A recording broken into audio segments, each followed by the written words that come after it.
Good morning and welcome to CTV News Channel. I'm Molly Thomas. Here's what's making news right now. A meeting on steel and aluminum tariffs is slated for this afternoon at the White House. But will Canada be spared? Signs are looking positive.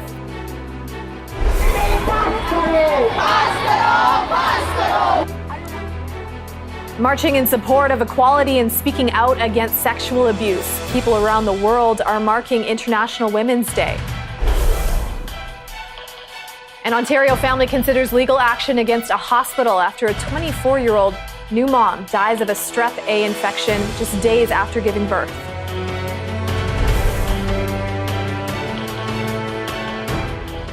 It now appears that today will be the day the White House formally announces new tariffs on steel and aluminum. Canadian officials have been watching closely to see if Canada will get an exemption. This tweet from the U.S. president appears to be in our favor right now.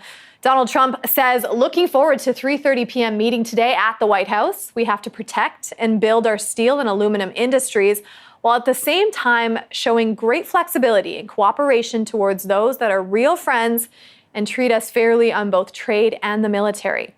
Now, U.S. Commerce Secretary Wilbur Ross also attempted on Wednesday to offer words of encouragement about the president's plans. Has a willingness to give an exemption to Canada and to Mexico, provided that we work things out in NAFTA. I think that you're going to see, as you understand the details of what actually is going to happen, that we're not trying to blow up the world. There's no intention of that. For more on this, we have CTV News political commentator Craig Oliver with us. Craig, can we get our hopes up today that there will be a decision coming down? Well, I think we're going to have a decision of some kind. Really, Molly, this is about a chaotic, unstable, encircled president reaching out to his comfort zone, which is the election campaign in which he promised steel workers that he would get back their jobs, which he claimed were stolen from them by the bad trading patterns of America's trading partners, including Canada, Mexico, and all. So the question is, if we get an exemption, will it be a provisional exemption? Well, the clip you just showed sure sounds that way to me.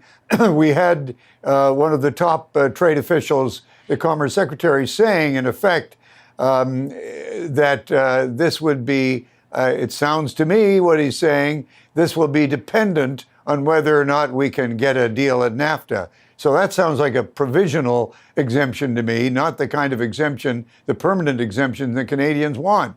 So they'll be pretty unhappy, and I think they'll find that hard to take. Some people may call that the art of the deal. I call it blackmail. How does it differ from blackmail? Craig, basically, give us what we want or you'll suffer from it. Yeah, do you think it's really going to be a hardball game then with NAFTA negotiations on the table? It will be a very hard ball game. It'll also be a screwball game. Mm-hmm. There's absolutely no need to do this when you can see that that America's trading partners will be hurt, but America may be hurt perhaps even worse. And that's why more than 100 Republican congressmen, including the very powerful Speaker of the House of Representatives, have written the president saying, don't do this. The also very influential president of the U.S. Chamber of Commerce has told the president the same thing.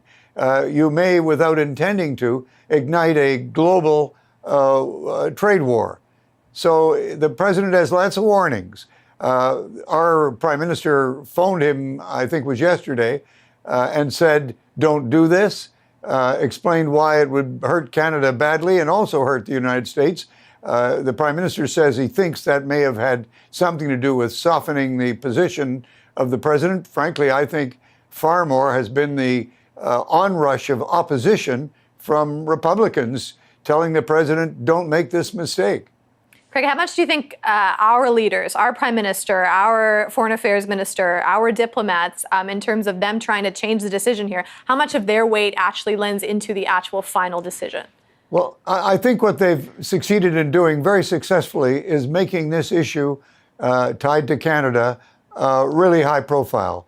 By going to the governors, by going to free traders in Congress, many of them Republicans, by dealing with the president, this all-out,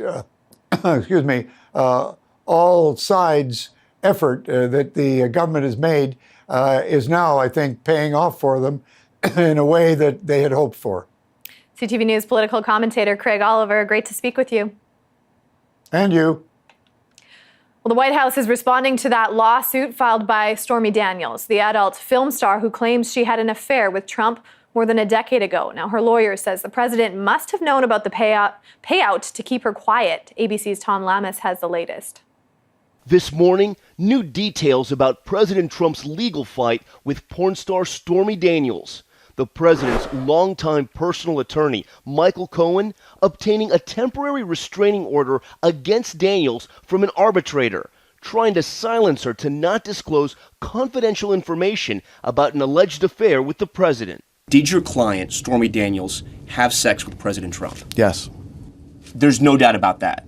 No doubt in my mind. The ruling connected to a non-disclosure agreement Daniels signed just days before the election. But now Daniels is suing the president, claiming that agreement is not binding because he never signed it. There is a signature line for Mr. Trump on the agreement. He was obligated to sign it, and he never signed it. And it's really that simple. Just 3 weeks ago, Cohen admitted to using his own money to facilitate a payment of $130,000 to Daniels, but said in a statement neither the Trump Organization nor the Trump campaign was a party to the transaction. Michael Cohen has come out and said, listen, I paid her $130,000. This agreement was in place. Why are you guys fighting this? Because Ms. Daniels wants to tell her side of the story, as well as what efforts have been made in an effort to intimidate her and coerce her into remaining silent. The White House trying to push past this. Look, the president has addressed these directly and made very well clear that none of these allegations are true. This case has already been won in arbitration. But Daniels' attorney says that's not true, and the notion that President Trump didn't know about the $130,000 payment is absurd. Any suggestion by Mr. Cohen, the White House, the president, or others that the president, Mr. Trump at the time, would not have been informed of something this significant in the waning days of the presidential election is ludicrous. An Ontario hospital will be undertaking what it calls a critical incident review after the death of a 24-year-old new mother last month. Aisha Riaz gave birth to a baby boy at Markham Stouffville Hospital on February 7th. Now, he was just a month premature, so she stayed in the hospital for a few days. On February 10th, Riaz fell ill suddenly with septic shock, and she died a few hours later. Now, she was infected with an undetected Group A strep bacteria. The hospital says there have been 3 confirmed cases of strep A. The hospital also says enhanced cleaning and disinfection measures were immediately instituted as soon as there were indications of that infection. Now, to tell us more about this infection, we have Dr. Isaac Bogosh with us, an infectious disease specialist at Toronto General Hospital. Isaac, what is strep A and how dangerous can it be?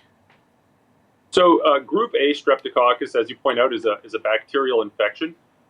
It's not entirely common, but it's not uncommon either. And in fact, most people that have Group A streptococcus infections fortunately have a very, very mild illness. So most people will have a very mild sort of skin infection. Also, you hear about strep throat. So lots of people will get strep throat. That's most of Group A streptococcus. Rarely can it cause more severe illness, such as the infection that you're describing. But for the vast majority of cases, it's a typically mild illness, and a short course of antibiotics can take care of it. I think a lot of our viewers at home, of course, this is a scary incident. They worry about how can you get this? Yeah, this infection is really from contact with other people that have it. What's kind of interesting is that a small percentage of little kids can actually carry the bacteria, typically in the back of their throat, and they can carry it and have no symptoms whatsoever. And that's called being colonized with the bacteria. And, you know, the range of kids that have this is anywhere from 0% to up to 20%, depending on what place we're in. Adults can carry it as well. It's just more rare for adults to carry it and have no symptoms whatsoever. And obviously the key issue is if you come into contact with someone or something that has the bacteria on it, you can get it. So, for example, if you touch someone that has it, if they've coughed on something or you're in direct contact with secretions, or if someone has a skin ulcer or a skin lesion that has the infection in it and you touch it, you can contaminate yourself with this infection. And again, most people do just fine. But obviously, it's sad, but it's quite rare for there to be severe outcomes. Of course, the challenge is when there's an outbreak at the hospital. I mean, I think of this case where there's tiny, vulnerable babies involved. What needs to be done to contain that infection?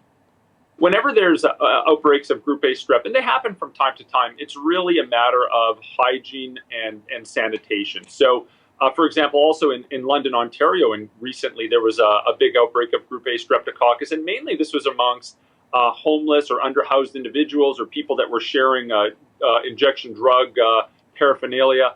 And regardless of the scenario, if it's in a hospital, if it's in a school, if it's in another setting, this really boils down to impeccable hand hygiene. People have to wash their hands, and any instruments that are going to be in touch with other people have to be cleaned and sterilized in the proper manner.